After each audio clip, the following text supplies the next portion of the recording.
तो आज हम बात करने वाले हैं the Twilight Saga Breaking Dawn part 2 के बारे में।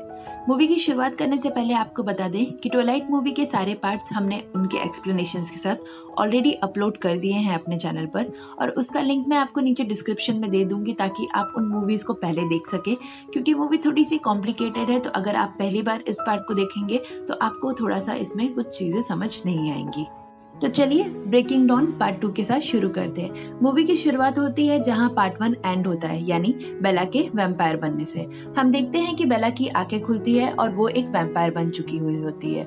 जब वो अपने आसपास की चीजों को देख रही होती है तब उसे ये समझ आता है कि वो एक कैमरे की तरह अपनी आंखों से चीजों को जूम कर कर देख सकती है और उसमें काफी पावर आ चुकी है। उसी दौरान जब वो अपने सराउंडिंग को एक्सप्लोर कर रही होती है तब उसकी नजर एडवर्ड पर पड़ती है। वो एडवर्ड को देखकर काफी खुश हो जाती है और जाकर उसके गले लग जाती है, पर जब वो उसके गले लगती है तो वो अपनी बाहों में उसे क्रश करने लगती है। बेला क्योंकि एक न्यूबॉर्न वैम्पायर होती है तो उसकी वजह से उसकी जो ताकतें हैं वो बहुत ज्यादा होती है, जिस पर एडवर्ड उसे अपनी पावर्स को कंट्रोल करने के लिए कहता है।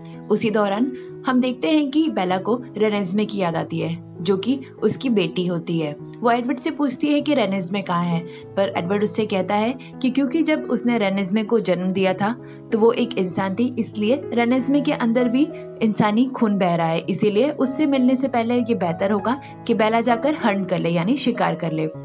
तब एडवर्ड और बेला शिकार करने के लिए जंगल में जाते हैं, जहां बेला की नजर एक हिरन पर पड़ती है। वो उस पर हमला करने ही वाली होती है, तभी बेला को एक इंसानी खून की महक आती है, जिसे सूंघकर वो अपना कंट्रोल खो देती है और उस इंसान का शिकार करने के लिए उसके पास जाती है।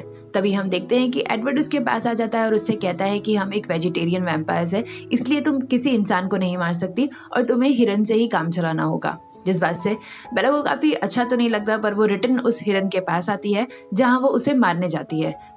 तब वो देखती है कि एक बाघ उस हिरन का शिकार करने आया होता है और उस हिरन की जगह बेला उस बाघ को जाकर मार देती है और उसका खून पी लेती है। वहीं दूसरी तरफ हम देखते हैं कि शिकार करने के बाद जब वो लोग अपने घर वापस आते हैं तो जेकब को अपने घर के सामने पाते हैं, जिसे देखकर बेला थोड़ी सी शॉक होती है क्योंकि वो उसे वहां एक्सपेक्ट नहीं कर रही होती। जेकब उन दोनों को अंदर लेके चले जाता है रेनेज़्मे के पास। रेनेज़्मे को देखकर बेला काफी खुश होती है और उसे अपनी बाहों में ले लेती है। उसी दौरान रेनेज़्मे बेला के गाल पर अपना हाथ रखती है और जिसकी वजह से बेला को उसके साथ अपनी पहली याद दिखती है। बेला को ये कुछ समझ नहीं आता और वो एडवर्ड से पूछती है कि ये क्या था, तो एडवर्ड उसे बताता है कि रेनेज़्मे में एक पावर है, वो किसी भी इंसान को उसके साथ बिताई गई पहली याद उसे गाल पर हाथ रखकर दिखा सकती है और वो एक मिरेकल चाइल्ड है। इसी दौरान जेकब उनके पास आता है और वो कहता है, आज के लिए तुमने बच्ची के साथ बहुत एक्सपेरिमेंट कर लिया है, तो अब बच्ची को मुझे दे दो।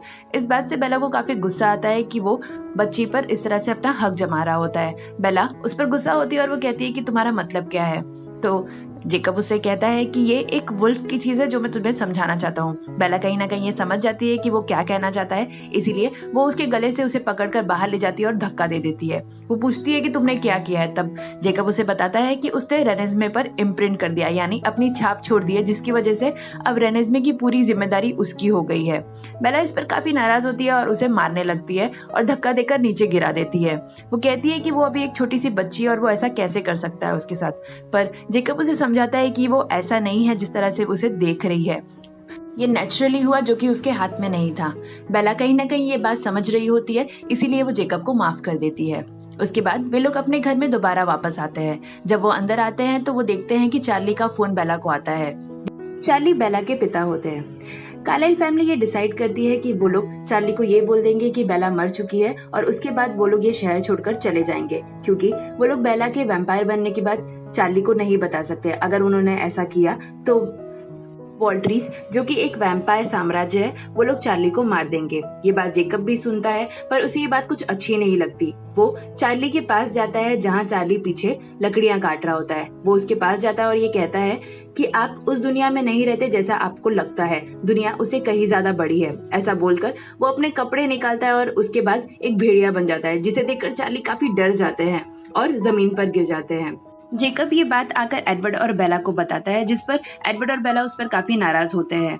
पर वो कहता है कि मैंने तुम्हारी सच्चाई उन्हें नहीं बताई, मैंने अपनी सच्चाई उन्हें बताई, इसीलिए उन्हें कोई खतरा नहीं है और चार्ली यहाँ बस 15 मिनट में पहुंचने वाले हैं, इसलिए उनसे मिलने के लिए तैयार हो जाओ। तभी हम देखते हैं कि चार्ली वहां आते हैं और बेला को देखकर काफी इमोशनल हो जाते हैं। वो बेला से पूछते हैं कि क्या तुम मुझे बताओगी तुम्हें क्या हुआ है और क्या तुम भी एक भेड़िया बन सकती हो, जिस पर बेला हंसती है और वो कहती है कि नहीं ऐसा नहीं है, पर मैं आपको सच्चाई नहीं बता सकती, पर आपको बस इससे खुश रहना पड़ेगा कि मैं जिंदा हूँ। खैर वो इस बात को सुनकर बेला को गले लगा लेते हैं। उसके बाद हम देखते हैं कि एडवर्ड रेनिस्मे को उनके पास लेकर आता है। चार्ली को पहले ऐसा लगता है कि शायद उन्होंने रेनिस्मे को अडॉप्ट किया है, पर जब वो उसकी आंखें देखते तो वो समझ जाते हैं कि वो उन्हीं की बेटी है। पर क्योंकि बेला ने उनसे कहा होता है कि वो उसे सच्चाई नहीं बता सकती, इसलिए वो उससे कुछ पूछते नहीं और वहां से चले जाते हैं। उसके बाद हम देखते हैं कि उनकी लाइफ में जो एक ही डिफिकल्टी रह जाती है वो होती है रेनिस्मे की एज, जो कि बहुत जल्दी बढ़ती जा रही होती है। इस वजह से एडवर्ड और बेला काफी टेंशन में होते हैं। वहीं एक दिन हम देखते हैं कि जब बेला, रेनिस्मे और जेकब बाहर स्नो पकड़ रहे होते हैं, उसी दौरान एरिना वहां आती है जो कि एडवर्ड की कजिन होती है।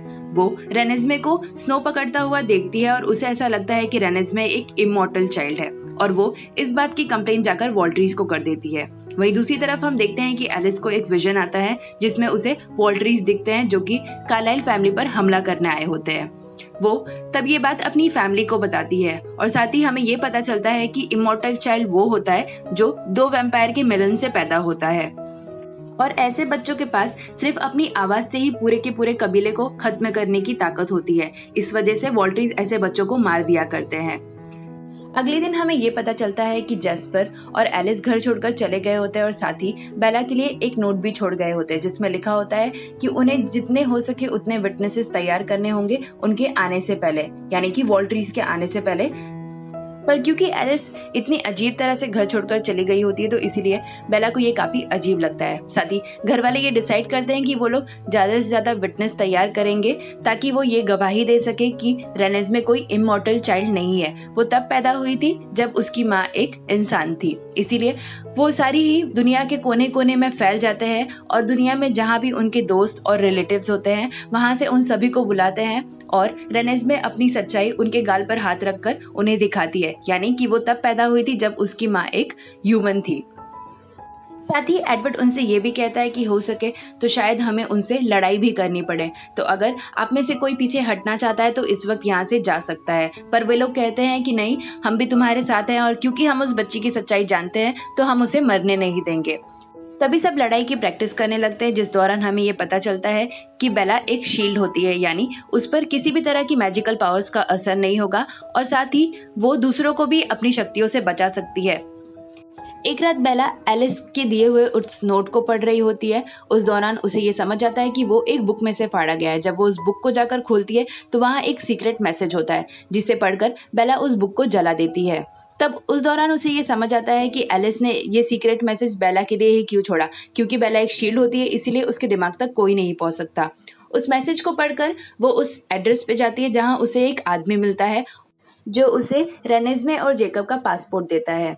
इस बात से बेला ये समझ जाती है कि शायद एलिस ने अपने विजन में देख लिया है कि इस लड़ाई में कोई भी जिंदा नहीं बचेगा जेकब और रेनिस्मे के अलावा, इसीलिए वो उन्हें पहले से ही वहां से भागने का प्लान बना लेती है। अगले दिन हम देखते हैं कि पूरी कार्लाइल फैमिली अपने दोस्तों के साथ ग्राउंड में पहुंचती है जहां वॉल्ट्रीज भी आए होते हैं और साथ ही वहां एरिना भी आई होती है जिसने वॉल्ट्रीज को इस इमॉर्टल चाइल्ड के बारे में कंप्लेन किया होता है। तभी एडवर्ड के पिता कार्लाइल उनसे कहते हैं कि क्यों ना हम बातचीत करके इस प्रॉब्लम को सुलझा ले जैसे हम पहले किया करते थे, और क्योंकि बच्ची एक इमॉर्टल चाइल्ड नहीं है तो आप इसे खुद क्यों नहीं टेस्ट कर लेते। तभी रेनिस्मे कार्लाइल के पास जाती है और अपना हाथ उसके गाल पर रखकर उसे सच्चाई दिखाती है, जिसे देखकर उसे यकीन हो जाता है कि बच्ची एक इमॉर्टल चाइल्ड नहीं है। और क्योंकि एरिना ने उन्हें गलत खबर दी होती है इसकी वजह से वो लोग एरिना को मार देते हैं, पर क्योंकि वहाँ वुल्फ भी उनके साथ होते हैं तो वॉल्ट्री को ये बात पसंद नहीं आती।